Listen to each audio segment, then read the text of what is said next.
Nagaan koo hunda keessaniifuu bakka jirtanitti haa baay'atu. Ani beekidha Marvel West birraa. Har'as immoo kan isin qabadee dhufe Economicsii Unit 3 Part 4 isaati. Part 4 Unit 3 Asymmetric Information kan jedhu jechuudha. Isinni kun the end of Unit 3 dha jechuudha. Xumura Unit 3 ti. Konseptii lama jalatti qabata. Asymmetric Information kan jedhuu fi Consumer Protection kan jedhu isa kana lamaan wajjin ilaalla jechuudha. Isa kana doon jalqabin dura akkuma baratame YouTube keenya subscribe gochuudhaan hiriyoota keenya bira akka share gochuudhaan akka jalqabdan hin jedha. Gara barnoota keenya irratti deebinu Asymmetric Information egaa konseptiin asymmetric information jedhu kunis rakkoo market failure keessaa isa tokkodha. Sababa market failure yookaan immoo kufaatii marketii keessaa isa tokko akka ta'een beekama. Sababni isaa maal jechuudha? Asymmetric information jennu gabaa keessa gaafa seentanii maateriaalii tokko kan gudii tokko sarviisii tokko gaafa bituudhaaf seentanii waa'ee meeshaa sanii haala meeshaa sanii hin gaafattu.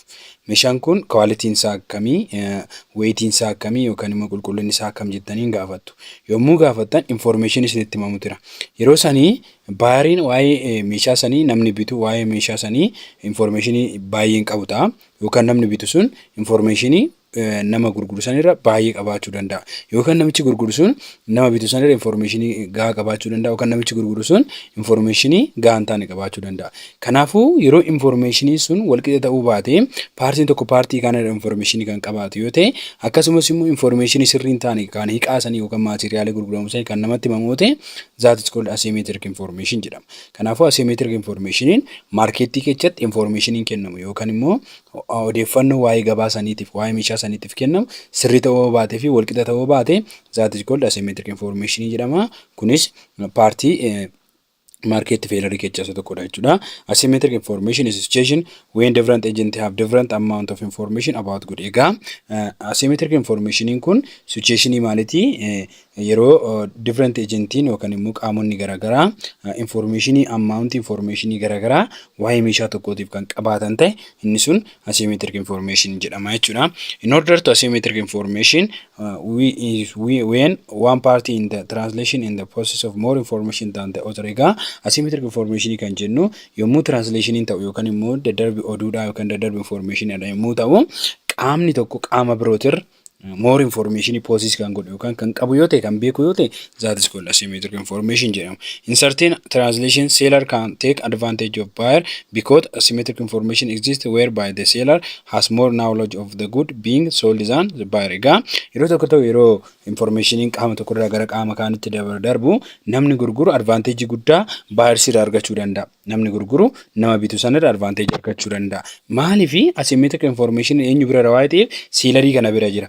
Seeleriin kun yeroo kana namichi gurguru kun more knowledge more information waa'ee meeshaa sanii qaba waa'ee ta'eef information gahaa ta'e knowledge gahaa ta'e waa'ee meeshaa sanii nama biturra qaba waa'ee ta'eef baariirra qaba waa'ee ta'eef yeroo kana seeleriin kun information gahaa waa'ee qabu advantage jechuudha.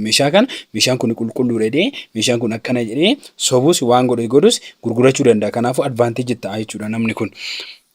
In general, information asymmetric deals with the study of dictation in translation where one party has more information as another. Egaa walumaa galatti information asymmetric kan jennu kun qaamolee lama meeshaa sana bitan jidduutti qaamni tokko more information about kaanirra yoo kan qabaatu ta'e qaama birootirra kan qabaatu ta'e that is called asymmetric information jedhama. This create an imbalance in power in translation which can sometimes cause translation to go. Egaa kun maalidha translation keessatti information daddarba information keessatti information sun walqixa ta'uu dhabuu yookaan immoo paawarii walqixa ta'e namni waa'ee gudii sanii waa'ee meeshaa sanii beekuu dhabuu isaatu imbalance ta'uu isaatu maal jedhama asymmetric information jedhama. Two type of problem associated with our asymmetric information are adverse selection and moral hazard. Egaa asymmetric information kuni information waan takkaa yoo fudhannu kan dabe ta'uu isaa yookaan immoo kan sirrii hin taane ta'uu isaa karaa lamaan hubachuu dandeenya. Adverse selection kan jennu moral hazard kan jennu. Adversiin kun type quality meeshaa irratti yoo amma fakkeenyaaf meeshaan kun qulqullina meeshaa sanii irratti quality meeshaa sanii irratti information gahaa ta'e yoo dhabdan kennamu yoo baate adverse selection jedhama. Moral hazard kan jedhamu action dha. Inni kun baay'inaan namoota irratti hojjetu. Fakkeenyaaf namni tokko qaxarrii nama tokko barbaada yoo ta'e nama san amala nama sanii oksee action nama sanii oksee bifa gaariidhaan kan nama sanitti akka qaxaramu taasisu namichi garuu amalli isaa gadhee kan ta'u yoo ta'e that is called moral hazard dha. Inni kun action dha. moral hazardiin inni kun immoo adverse selection kan jennu kun immoo type fi quality meeshaa irratti jechuudha. Adverse selection problem egaa adverse selection akka sila siniin jedhe maal irratti marketii keessatti situation where the one side of the market cannot observe the type or quality of the good other side of the market. Marketii keessatti namoonni lama waa bituudhaa baanii inni tokko gurguraa inni tokko bitaa yoo jiraate qaamni bitaa jiru yookaan qaamni gurguraa jiru sun waa'ee meeshaa bitamu sanaaf maal hin argu type isaa quality isaa type isaatii fi quality meeshaa sana gadi bu'ee hin beeku jechuudha. Fakkeenyaaf amma PC yookaan immoo laptopii bituudhaaf gabaa baatanaa jedhu. Namni bituu baate kun waa'ee PC sanaa yookaan waa'ee laptopii sanaa keessa gadi buutee type isaan beektu akkasumas quality meeshichaan beektu yoo ta'e namichi kun immoo quality isaaf type isaas beeka yoo ta'e amma sobee meeshaan kun meeshaa gaariidha. Meeshaan kun meeshaa dansaa jedhee quality biraa type biraa sitti himuudhaan quality hin taane sitti gurguruu danda'a kompiitara kana. Kanaafuu gaaf kana maal ta'e atam observing goone yookaan hin millanne jechuudha. Hin agarre jechuudha. Gabaa keessatti rakkoo quality fi quantity hin agarre yeroo kana waa'ee ta'eef type nagar yoo ta'eef kun adverse selection jedhama kun amma problemii akkasiiti. Problemiin kun problemii quantity irratti ta'u kan type fi quality odoon argin ta'uudha jechuudha. Yeroo tokko maal jedhameetu waamama adverse selection kun it also sometimes known as hidden information problem or anti selection problem or negative selection problem jedhama. Kanaafuu yeroo tokko dhoksanii information dhoksuu yookaan immoo information jiru saniif isa faallaa ta'e kennu yookaan immoo negative selection kennuudha. Kanaafuu maqaan kun hundumtuu adverse selection ibsu hidden information problem jedhama, anti selection problem jedhama, negative selection jedhama. Faallaa kan ta'e waa'ee kennamuuf. Adverse selection problem in terms that used to economy, insurance, statistics and risk management. Echatti mul'achuu danda'a. Adverse selection kun economy keessatti mul'achuu danda'a. Insurance wan garagaraa keessatti, statistics warra data lakkaa'u keessatti, risk management warra hojjetan keessatti mul'achuu danda'a jechuudha. Fakkeenyaaf when bad result occurred due to the information asymmetry between the buyers and the sellers, the bad product or consumer are more likely to be selected. Egaa yeroo tokko bad result yookaan information asymmetry kana keessatti wanti nuti himame sun yookaan soba ta'uudhaan result isa bu'aansa waan hamaa oduu ta'e kan bitu yookaan kan gurguru sana product isaa maal ta'a deemare consumeriidhaaf waan badaa yookaan immoo waan hin jaallatamne ta'uu danda'a jechuudha. Maaliif bad resultidha kan inni hime sobaan gurguraa jira waa'ee ta'eef. Kan biroo immoo echatti mul'ata adverse selection kun health insurance irratti. Health insurance kan jedhamu kuni namoonni abbaa qabeenyaa fakkeenyaaf abbaa qabeenyaa garagaraa maal godhu jireenya isaaniitiif life insurance kan jedhamu bitatu yookaan health insurance kan jedhamu yommuu dhukkubsatan insurance kaampaanii insurance santu isaan maal godhaa tajaajila kennaaf qarshiidhaan bira dhaabbatee akka isaan tajaajilaman yookaan akka isaan fayyuudhaaf qoricha fudhatan dawaa fudhatan taasisa health insurance yookaan life insurance kanarratti.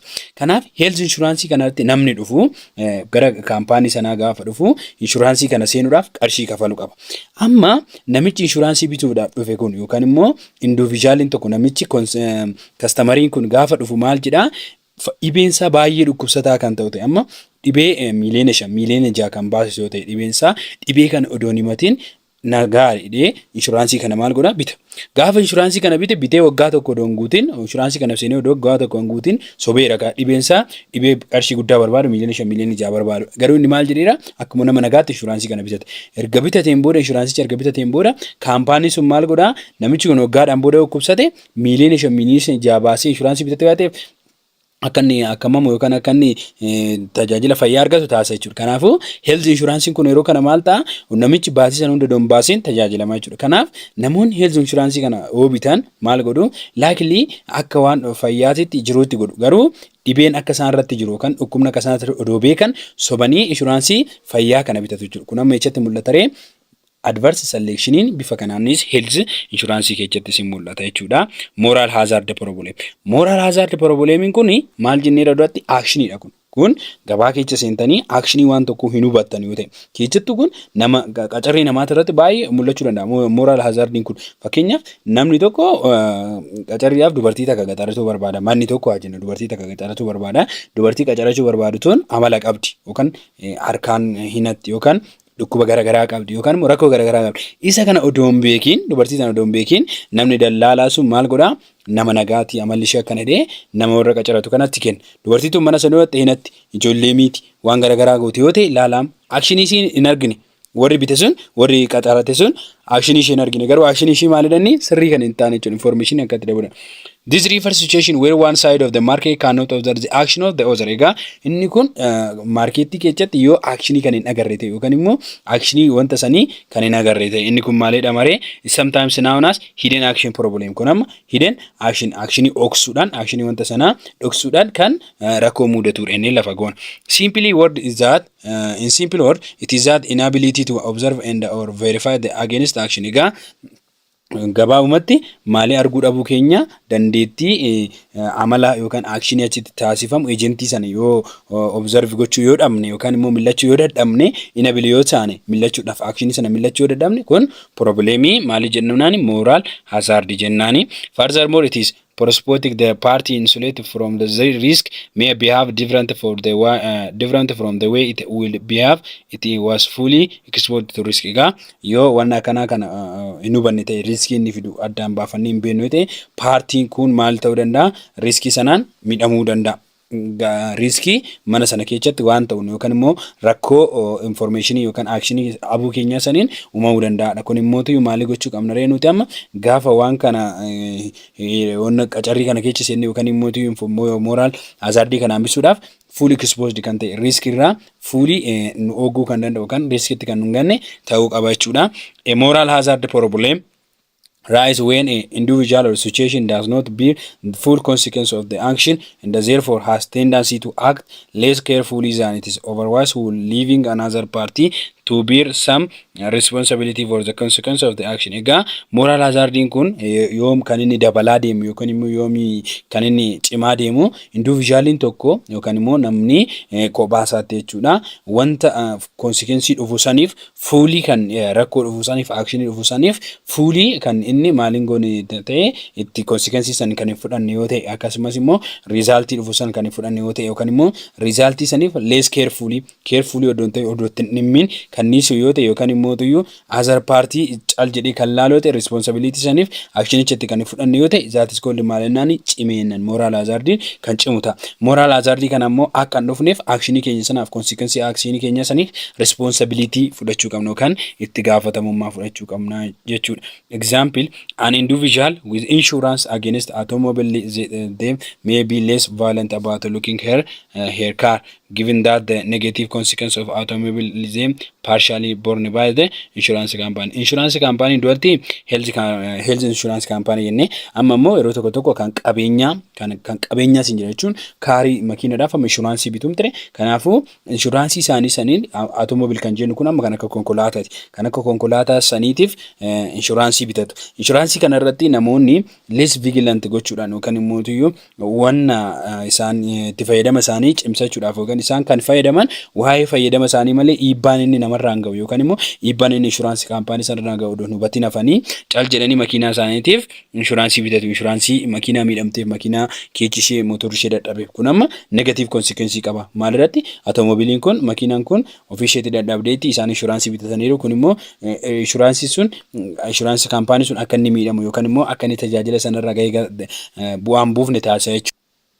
Ex post moral hazard ensuring party do not behave in more risky manner that result in more negative consequence but they do not ask insurance to pay for more of the negative consequence for risk and insurance coverage increase. Egaa yeroo kan amma ex moral hazard kan jennu kun akkam isinitti fakkaate partiin tokko odoo qabeenya sana risk jiru sana maana jiru sana negative consequence odoo ittiin himin namni tokko jechuudha insurance kana erga isiniin booddee insurance sun maalii godhaa erga isheen mi'amteen booddee dirqamaan negative consequence mudate sanaaf kafaltii kafalaa jechuudha. Kun immoo insurance sun gatii guddaa yookaan immoo riskii guddaa akka inni coverage godhu yookaan immoo akka inni kafaltii guddaa kafalaa deemu isa taasisa jechuudha. Without medical insurance, some forgo medical treatment due to its costly or simply deal with substandard health. Egaa yeroo tokko medical insurance keessatti fayyaa isaaniitiif kan barbaachisu qorichiin kennama.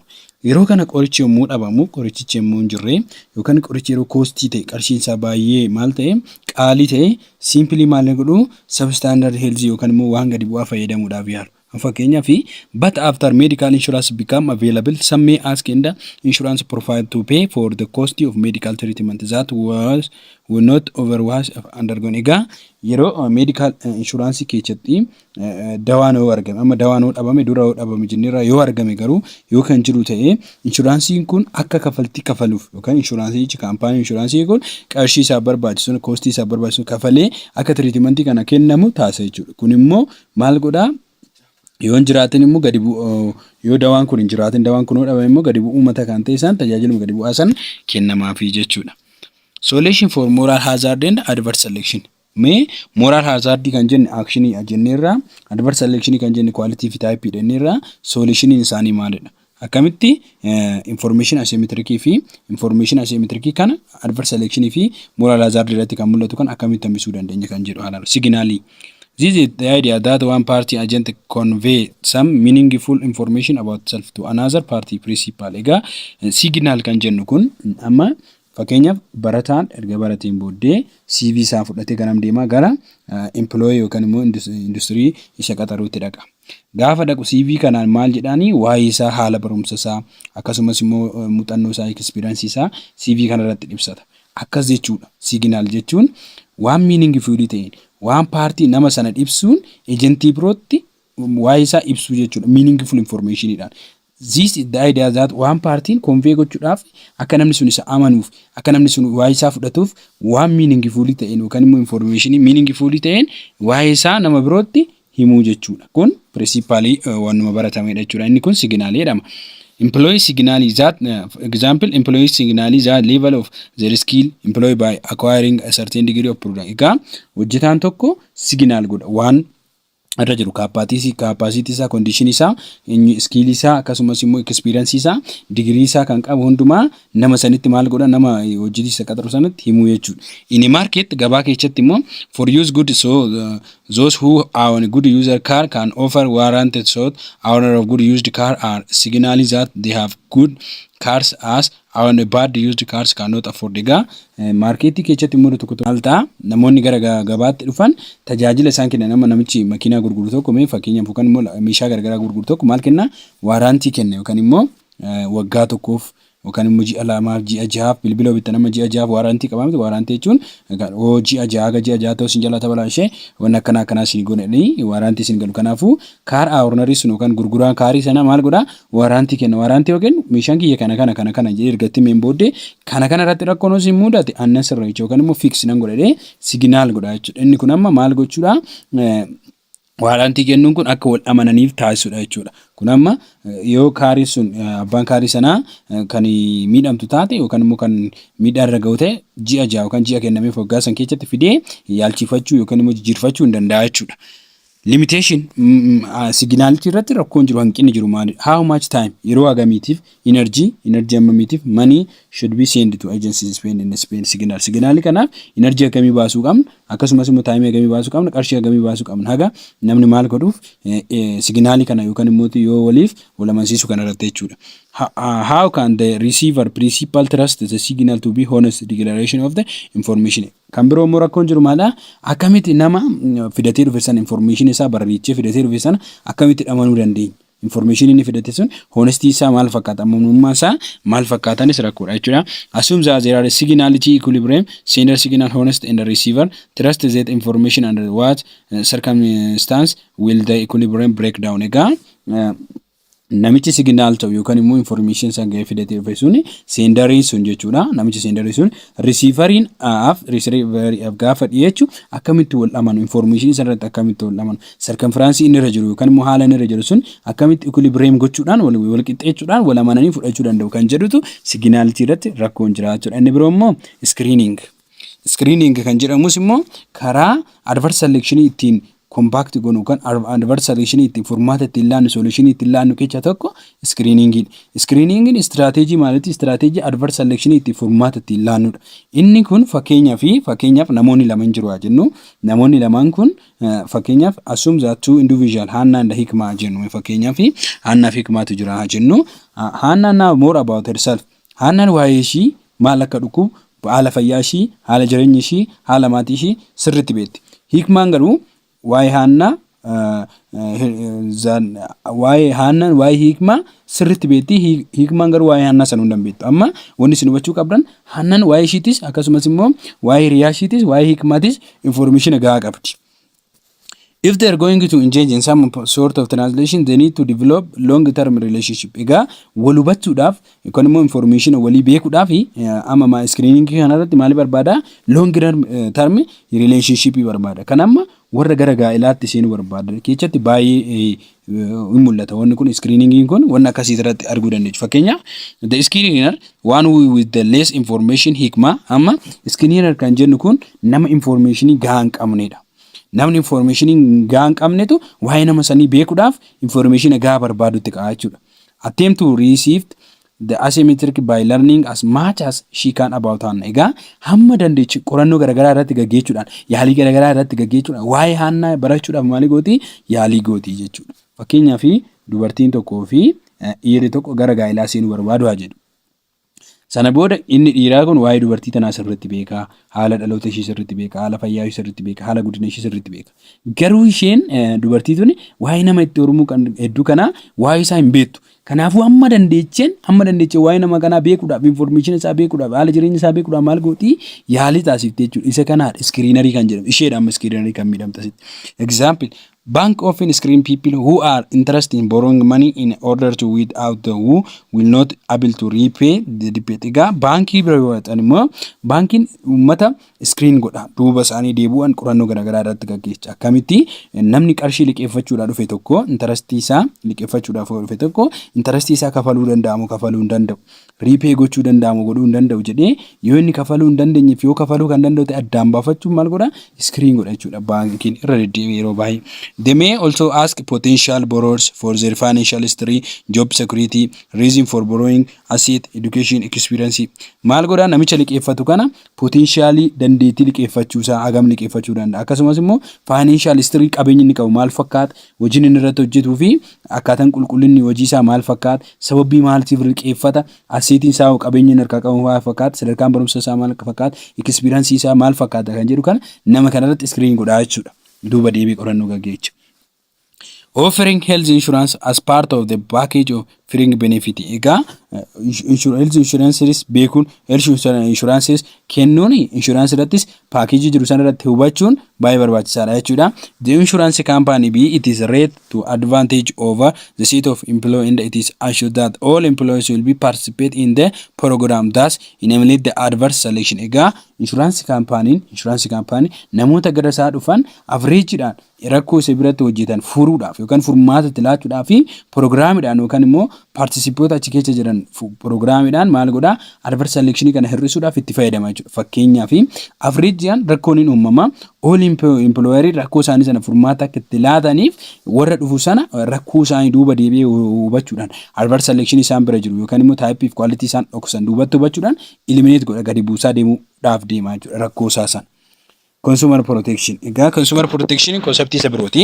Boqonnaa kana keessatti concept of consumer protection. Consumer protection kan jennu gabaa gaafa deemu namni waa bitu tokko akkasumas immoo namni waa gurgururraa nama waa bitatutu jira. Consumerii jedhama inni. Consumerii sun eegamuu qaba gabaa keessatti. Protect ta'uu qaba. Kanaadha.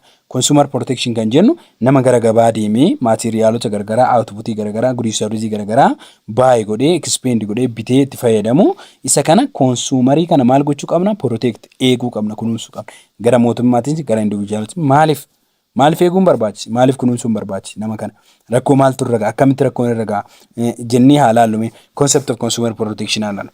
We buy a variety of goods and receive service in our day life. Egaa guyyaatti gaafa gara gabaa deemnu meeshaalee garagaraa akkasumas immoo sarviisii garagaraa tajaajila.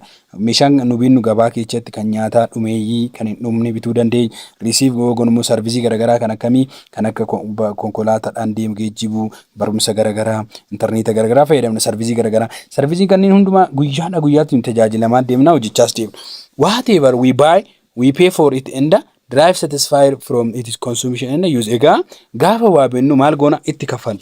Erga itti kafalleen booda satisfaction keenya yookaan immoo gammachuun keenya waan binne sanitti waan itti fayyadamne sanitti gammachuun nuufamuu qaba. Akkasumas itti fayyadamuus qabna. Waan binne san amma kafana tokko binne kafana kana bagam bite inni itti gammaduu qabna. Satisfy ta'uu qabna. Ittis fayyadamuu qabna. Gatuu hin qabnu jechuudha. However, sometimes we do not feel satisfied with the product we buy. Yeroo tokko garuu maaltu nu mudata? Meeshaa binnetti yeroo itti satisfy gochuu baachuu dandeenyu ture. Yeroo itti gammaduu baachuu dandeenyu.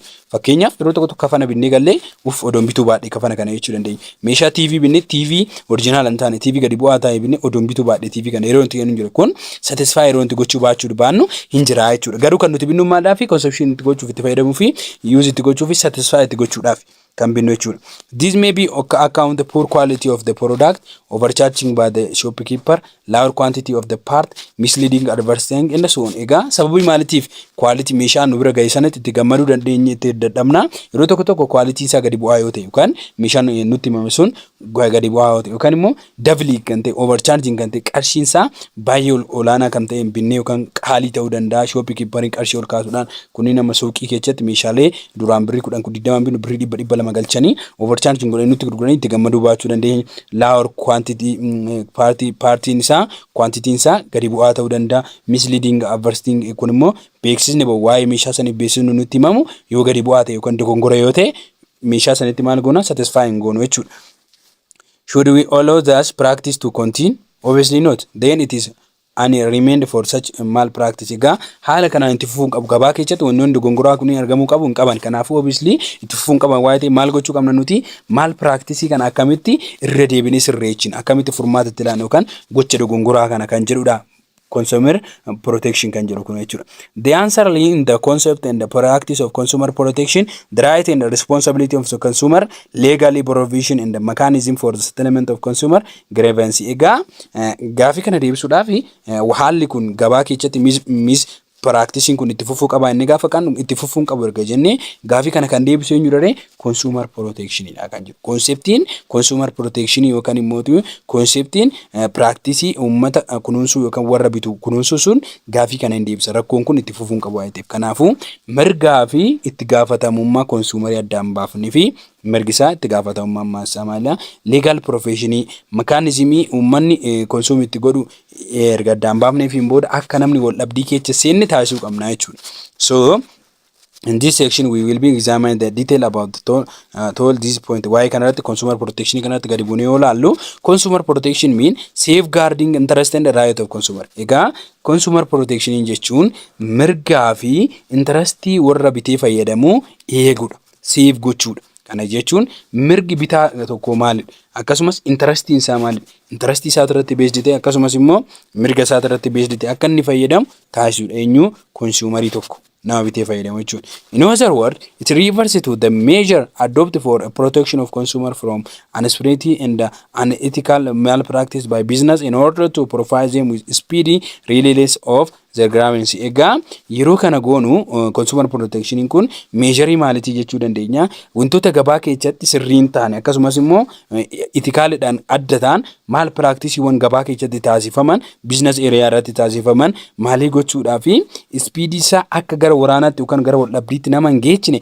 protect gochuudhaaf consumer protection kana fayyadamna jechuudha. The most common business malpractice leading the consumer exploit are given below. Egaa sababoonni consumerii tokko nama gabaadhaa waa bitee fayyadamu tokko qabeenya seeraan alaa baasii seeraan alaatiif isa saaxilan akkasumas immoo qarshiin harkaa qabu akka harkaa badu yookaan waan sirriin taane akka inni bitee galu kan taasisan malpractice kanneen ta'an gochoota sirriin taane koomanii gabaa keessatti kan mudatan most commonly kan ta'an mee halal isaan tokko sale of adultery good. Adultery good kan jennu kun adding some inferior to the product being sold. Egaa adultery good kan jennu kun meeshaan tokko jira fakkeenyaaf amma kan akka miisinii aanaa jedhu kan akka buna odoon ta'an aannan sinii aanaa jedhu amma aannan yeroo tokko aannan kanatti aannan wariirraa ilmamee gara gabaatti dhufuun jira miti inni kun gurgurama. Aannan sanitti waan inferior ta'e kana jechuun fakkeenya bishaan itti dabalanii aannan sana qal'isanii odoo kan gurguran ta'e. That is called malee nama itti dabalanii rumitire inferior goodii aananicha itti dabalanii quality aananicha maal ta'e gadi bu'eera. Gabaa keessatti kanatu mul'ata jechuudha. Sale of adultery good kan jedhamu kun meeshichatti waan inferior ta'e waan gadi bu'aa ta'e itti dabalanii gurguru. Fakkeenyaaf wanta akka mi'aanitti mi'aan waan usuutti waan hin taane waan sirrii hin taane itti dabalanii kan gurguran yoo ta'e that is called sale of adultery good jedhama. Inni kana eeguudha. Inni kunam in mul'ata gabaa keessatti irra deddeebi'ee most commonidha jechuudha. Sale of spirits good, sell something to little value instead of the real product. Egaa inni kun immoo spirits good kanneen jennu kun meeshaan tokko original inni oomishame bakka biraa jira. Isa fakkaatu sana yookaan immoo real output sana fakkeechanii value isaa akkuma jirutti gadi buusanii value isaa gadi buusanii kan gurguranidha. Fakkeenyaaf kun echatti mul'ata. Kompiitaratti mul'ata. Kompiitara tokko amma fudhadhaati raamiin kompiitarichaa 8 haa ta'u. Raamiin kompiitarichaa 8 haa ta'u. Raamii isaa kana gara 2tti gadi buusanii raamii gubbaarratti 8 jedhanii barreechanii raamii 2 kan gurguran yoo ta'e maal godhanii leetilii value isaa maal godhan gadi buusanii kan gurguran yoo ta'e.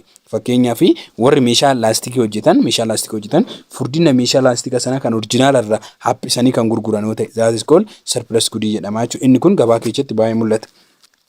Sale of standard good. Sale of good which do not confirm perceived quality standard. Egaa standard kan jennu kun meeshaa quality'n isaa kan jedhame sana yookaan immoo tuyuu kan barbaadamu sanaan waliin madaalle gurguru. Quality'n isaa sirrii kan hin taane quality'n isaa kan jedhame sanaan kan waliin madaalle gurguru jechuudha. Sale of duplicate good. Duplicate good kan jennu immoo meeshaa isa original kaampaaniin tokko original ga'uu isheen booda isuma fakkeechanii double godhanii gurguru. Fakkeenyaaf duplicate godhanii isumarraa duplicate godhanii kan gurguran warra copy hojjetan jechuudha. Use of false weight. Use of false weight kan jedhamu immoo ulfaatina yookaan immoo fakkeenyaaf kiiloon isaa ammana meeshaan kun ammana kiiloon isaa jedhanii ulfaatina gadi bu'aa ta'een sobanii gurguru jechuudha. Kun immoo maaliifidha underweightidhaan kan gurguran yoo ta'e akkasumas immoo hoarding and black market kun amma baay'ee beekamaadha. Fakkeenyaaf gabaa sharafa qarshii keessatti black marketiin yookaan hoardingin baay'ee beekamaadha. Isaan kunniin scarcity fiduu danda'u akkasumas immoo prices dabaluu danda'u. Hanqina jechuun scarcity akkasumas immoo black marketing kun gabaan doolaaraa akka pricing doolaaraa akka dabalu taasisuu danda'a. Charging more than maximum relative price fixed to the product. Product irratti meeshaa gurguramu sana irratti qarshii isaaf ga'u maximum ta'ee lafa kaa'ameen alatti price dabalataa yookaan price isaa ol ta'e maal gochuu irra kaa'u. Fakkeenyaaf gatii waan tokko qarshii 10 yoo ta'e qarshii 100 godhanii charge yoo godhan maal jedhanii isaa ol maximum kan kennameefi ol gurguru jechuudha. Supply deficit good deficit gochuun meeshaa qulqullina hin qabnee fi meeshaa gadi bu'aa ta'e gara gabaatti dhiyeessuu akkasumas immoo misleading advertisement inni kun immoo beeksisni garagaraa TV irratti iddoo garagaraatti beeksisni garagaraa hin ba'a. Beeksisa sirrii hin taane yookaan immoo beeksisa false ta'e kan productii sana hin ibsine gahoo gadi kan lakkifamu ta'e beeksisa misleading advertisement jedhama. Inni kun maal jechuu barbaaditi gaafa beeksisa kana himan waan gadi bu'aa ta'e sobaan beeksisicha ol kaasanii akka waan grade isaa qulqullina isaa standard isaa ol kaasanii maal godhu himu. Kun amma maalidha ree advertisement yookaan promotion jechuun ni dandeenya. Gabaabumatti promotion gaggeeffamaa jiru kun sobaa jechuudha. Supply inferior service. Inferior service tajaajila gadi bu'aa ta'e tajaajila quality hin qabne tajaajila namoonni ittiin gammanne gabaadhaaf dhiyeechuu. Inni kun quality of service inferior to the quality agreed upon. Egaa quality gadi bu'aa ta'e gaafa dhiyeechine kunniin maali isaanii gabaa keessatti maal practice irra deddeebi'anii kooman ta'anii mul'atanidha jechuudha. What are the same business malpractice in your area? Mee naannoo keessanitti immoo malpracticing gochoonni mudatan kanneen wal fakkaatu ilaalaa bira darbaadha. So the measure adopted by the government or non-government organization for safeguarding interest of the consumer, constant consumer protection. Egaa consumer protection kun kan inni adopt ta'e kan inni baheef governmentiinis akkasuma non-governmentiinis non-government kanneen jira inni ijoon garagaraa non-government organization jechuudha. Consumerii kana interest isaatii fi nama fayyadamu kana jechuudha. Interest isaa maali gochuu qabu? Safeguard gochuu fi qabu. Eeguu fi qabu jechuudha. Akka inni meeshaa malpractice ta'e yookaan immoo meeshaa dogongora ta'e akka inni hin fayyadamne jechuudha. Need for consumer protection. Maali barbaade consumer protection maali barbaachisaa ta'e? The necessity of adopting measure to protect the interest of consumer arises mainly due to the helpless position of the consumer. Sababiin inni adopt ta'uun isaa barbaachiseef Konsuumarii yookaan immoo nama bitee fayyadamu intarastii isaa maal gochuudhaaf protect gochuudhaaf. Maaliif namni fayyadamu kun nama isa gargaaru positionii sana irratti nama isa gargaaru hin qabu waa'ee ta'eef fakkeenyaaf namni gabaa maarkaatoo deemee waa bitachuudhaaf bee tokko maarkaatoo keessatti namoota achi keessa jiran beekuu baachuu danda'a. Hundumti isaanii warra achi keessatti gurguran garuu wal beeku haala ittiin gurguran beeku. Kanaafuu namicha achitti bituu dhaqe sun haaraa waa'ee ta'eef gabaa dogongora ta'een itti gurguramuu danda'a. Kanaafuu sababii kanaaf maalii gochuu qabna protect gochuu qabna jechuudha. There is no denying the fact that consumer have the basic right to the protect from the loss or injury which is caused by deficit good and deficiency of service. Egaa kuni maalidha kan inni barbaachisee fi rakkoo konsumarii mudatu yookaan immoo mirgaa fi haala inni itti fayyadamu irratti akka inni miidhamne yookaan faayidaa barbaadu akka hin dhabne yookaan akka inni miidhamaan taane keezii maalitiin keezii meeshaa gadi bu'aa ta'e yookaan immoo tajaajilli gadi bu'aa ta'e kennamuun akka inni miidhamne konsumariin kun mirga isaa akka itti fayyadamee deebi'u gochuudhaaf protect gochuun barbaachisa jechuudha. But many consumers do not exercise their right due to lack of awareness, ignorance or laziness. Egaa yeroo tokko konsumarii baay'een mirga isaatti hin fayyadamu. Exercise hin godhu yookaan konsumariin protect kennamuuf kanatti hin fayyadamu. Sababii maaliitiif mirga isaatti kan inni fayyadamuu dadhabuuf sababii maaliif tokko lack of awareness dha beekumsa dhabuudhaaf yookaan immoo lack of knowledge hubannaa dhabuudha. Awarenessiin ignorance immoo knowledge dhabuudha yookaan immoo lazy ta'e yookaan immoo akkuma salphaatti bira darbuudhaan kan ka'e konsumariin mirga isaatti hin fayyadamu jechuudha. However, in view of the prevalent malpractice and the relevant to them, it is necessary to provide them physical safety, protect of economic interest, access to information, satisfactory product standard, and status measure for the redress of their grievances. Maalii gochuu qabna walumaa galatti maal practiceewwan kanneen yookaan wantoota economy duubatti harkisan kana yookaan immoo stockii duubatti uummata butan kana maal gochuu qabna nuti physically akkasumas immoo economically wantoota jiran irraa protect gochuu qabna. Fakkeenyaaf economical protect yookaan physical safety gaggeessuu qabna. Interest isaanii access information jiru satisfactory yookaan immoo gammachuu keessa isaanii jiru akkasumas immoo tuyyo measure isaan ittiin fayyadaman san hundumaa akka gara wal dhabdeetti siinni protect gochuu qabna jechuudha. The main argument in favor of the consumer protection are outlaid below. Egaa tokko mi'aalaalu maaliif akka barbaachisan akkasumas immoo consumer protection maaliif akka barbaachise akkasumas maaliif akka inni gargaaru tokkoffaa social responsibility keenya. Social responsibility hojennu itti gaafatamummaa hawaasaati. The business must be guided by certain social and ethical norms. Egaa biizinasiin kamuu abbanni hojii kamuu gaggeessu socially kan inni ittiin guide ta'u social fi ethical normidhaan yookaan immoo itti gaafatamummaa aadaa itti gaafatamummaa hawaasummaatiin guide ta'a. It is a moral responsibility of the business serve interest of consumer. Interesti consumerii eeguun fedhii warra bitee fayyadamu eeguun itti gaafatamummaa eenyuti morally itti gaafatamummaa warra biizinasii hojjetaniiti jechuudha. Kaampaaniin biizinasii keessa hojjetu hawaasa isaatiif hojjeta hawaasa isaatiin gaayichaa itikii yookaan immoo aadaa uummata saniitiif hojjeta kanaafuu moral responsibility qaba jechuudha. Moral responsibility qaba interesti consumerii eeguu jechuudha.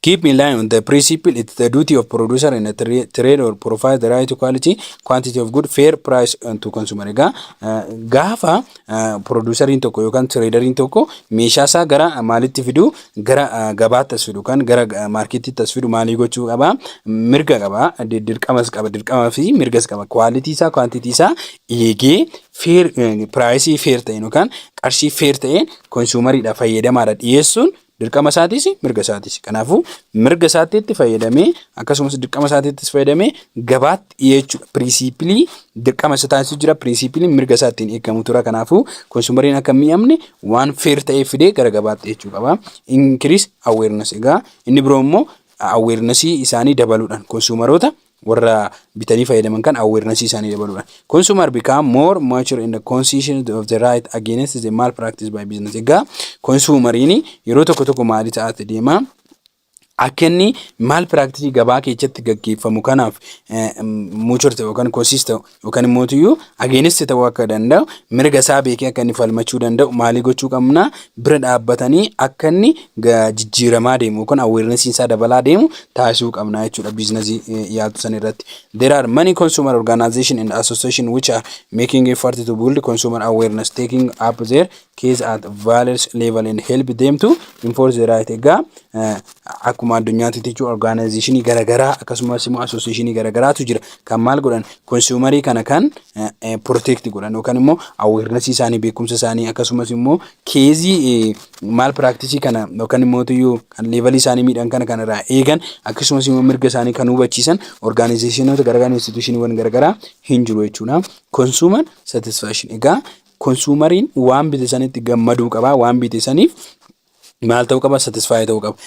Consumer satisfaction the key to the of the business. Egaa consumerii satisfy ta'uu consumeriin gammaduun namni waa bitee namni waa tajaajilan gammaduuni nama biizinii hojjetu tokkoof yoo gammachiise nama isarraa fayyadamu yoo kan gammachiisu ta'e maalidha jechuudha success isaa isa guddaa. Business money tokkoof nama business keessatti hojjetu tokkoof namni isarraa tajaajilamu yoo gammade isaaf success isaa yookaan milkaa'ina isaa isa guddaa.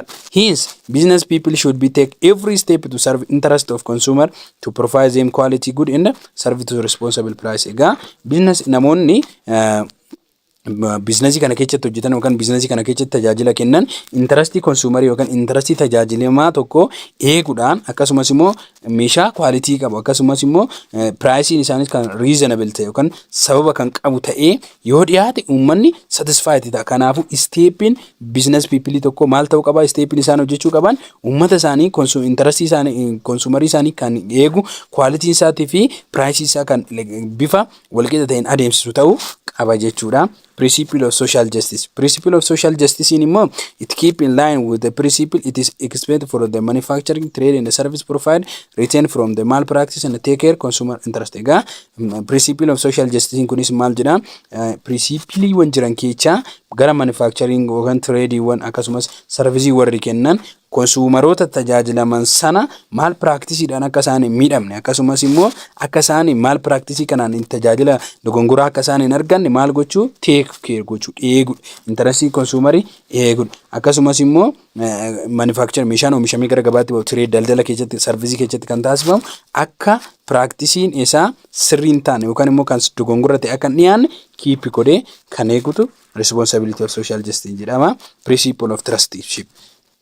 Principle of trusteeship kan jennuun immoo manufacturing and producer not the real owner of business. Egaa manufacturer warri oomishanii fi warri produce godhani warra abbaa businessiti miti really warra abbaa businessii miti businessii irratti kan hojjetan kan biroo hin jiru. This is because reason are supplied by the society. Egaa sababni isaa maaliif abbaan manufacturing fi producer abbaa qabeenyaa kan hin taaneef yookaan immoo really abbaa qabeenyaa kan hin taaneef sababni isaa abbaan qabeenyaa eenyu waa'ee ta'uu fi society waan ta'uuf because supplied dhiyaatu eenyuudhaaf waa'ee ta'eef uummataaf waa'ee ta'eef abbaan qabeenya kana itti fayyadamu oomishee gurguru malee yookaan immoo product haa godhu malee manufacturing haa godhu malee abbaan qabeenya kanaa eenyudha jechuudha hawaasantu itti fayyadamaa santu hawaasa jechuudha. Business are merely to trusted of the resource and therefore they should use such resource effectively for the benefit of society which include the consumer. Egaa trusteeship kun akka jedhutti jechuudha principle trusteeship akka jedhutti businessiin qabeenya uummataa yookaan resource jiru sana yommuu itti fayyadamu resource isa bira jiru sana bifa faayidaa qabeessa ta'e yookaan immoo tiyyuu akkasumas immoo effectively society haala fayyaduun yookaan immoo society haga akka fayyaduu danda'utti qabeenya sanitti yoo fayyadamu maalii gochuu qaba itti fayyadamuu qaba jechuudha. Yoo tajaajila qabeenya albuuda lafa jiru baasee fayyadamu society consumerii isa bukkee jiranis itti fayyadamuu qaba. Survival and growth of business. Inni biroo survival and growth of business.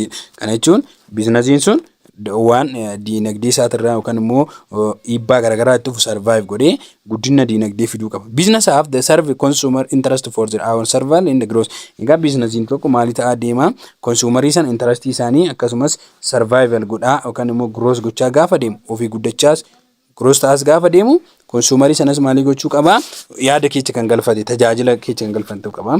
On account of globalization increased competition and the business organization which include and malpractice are fails to provide improved service to their ultimate consumer should find it difficult to continue. Egaa akka globalizationii amma gabaa addunyaa globalizationii keessa jirutti akkasumas iddoo dorgommiin itti baay'achaa dhufe keessatti business organizationiin maal practice kana maal gochuu qabu gadi buusaa akkasumas immoo tuyyuu sarvisii jiru improve gochuudhaan konsumariin ultimately satisfy ta'ee yookaan immoo itti milkaa'ee akka galu akkasumas immoo difficulty jiru yookaan immoo rakkoo jiru barbaade ifatti baasanii isa kana irraa akka deeman kan godhudha jechuudha. Hence in their long run interest they should become consumer orientation. Egaa interestiin uummataa bal'aa waa'ee ta'eef interestii uummataa kan akka ofiitti ilaaluudhaan uummata kana maalii gochuu qaba orientationii yaada keessa galfachuu qaba jechuudha. Consumer protection experience in Ethiopia. Ethiopia keessatti consumer protection maal fakkaata eegamaa jira.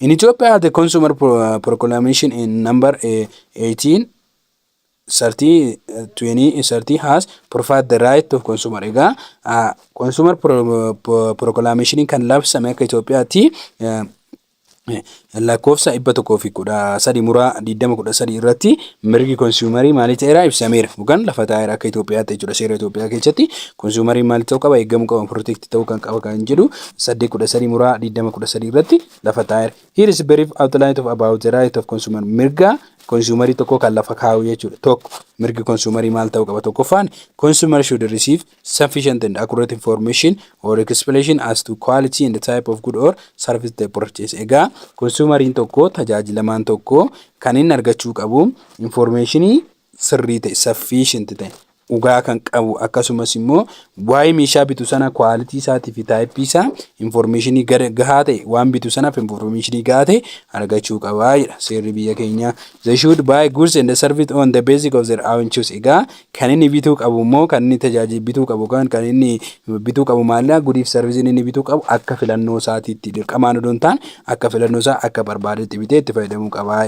Kan biroo immoo they should not be obligated to buy because they look into quality or option to good in the service or the mal bargaining. Egaa maal gochuu qaba namni sun yoo bitu dirqamsiifamee waa bituu hin qabu. Meeshaa kana narraa bitedhee dirqamsiifamuu hin qabu because namni sun kan inni bitu quality isaa laallatee akkasumas immoo option isaatiin meeshaa bitu tajaajila bitu san irratti price barbaadeen filatee bitachuu qaba malee dirqamsiifamees bitamuu hin qabu bituu hin qabu waayee jedhu. They should receive humble and respectful by any business person and protect from insult their frustration and defamation by the business person. Egaa business person tokko namni tajaajila kennu kan business person kan onno keessa jiru tokko namoota san maal gochuu qaba kabajuu akkasumas respectful gochuu kabaja argachuu qaba. Namni waa bituu dhaqe sun nama irraa bitu san irraa kabajamee yookaan immoo tuyyuu nama irraa tajaajilamu san irraa kabaja argatee kabaja barbaachisaa argatee bituu qaba.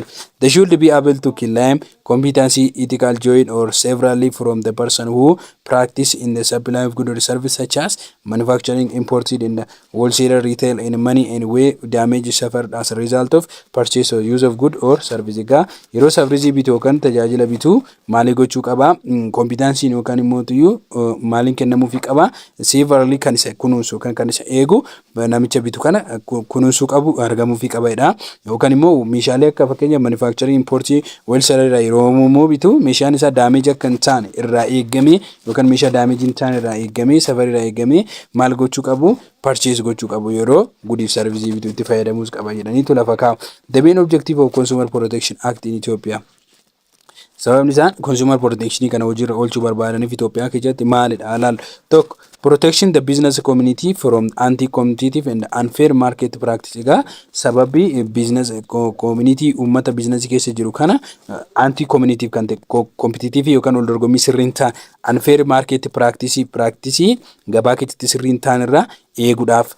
Also consumer from the misleading market conduct. Egaa consumer immoo iddoo dogongora irraa yookaan immoo iddoo dogongora ta'e irraa eeguudhaaf and to establish a system that conduct to the promotion of competitive free market. Egaa maali gochuudhaaf iddoo competitive free market itti jiru yookaan immoo free market iddoo itti jirutti promotion kanas gaggeessuudhaaf jechuudha. Lammaffaan ensure that the consumer get good and the service safe and suitable to their health and equitable the price to pay. Egaa maal gochuudhaaf sababiin protection barbaachiseef Itoophiyaa keessatti consumeriin tokko kan fayyadamaan tokko meeshaa bituu kan service bituu san irraa safe bifa ta'een akkasumas bifa isaaf ta'uun suitable isaaf ta'uun bifa isaaf mijatuun price isaaf mijatu bifa fayyaa isaatiin mijatuun akka inni argachuu danda'u taasisuudha jechuudha.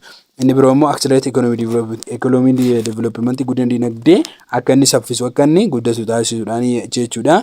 Unit kanuma irratti xumurraa unit 4 the maayikiroo ikoonomiksii poolisii kan jedhu walitti deebina. Amma sanatti nagaa ta'a. YouTube keenya subscribe godhaa. Galatooma.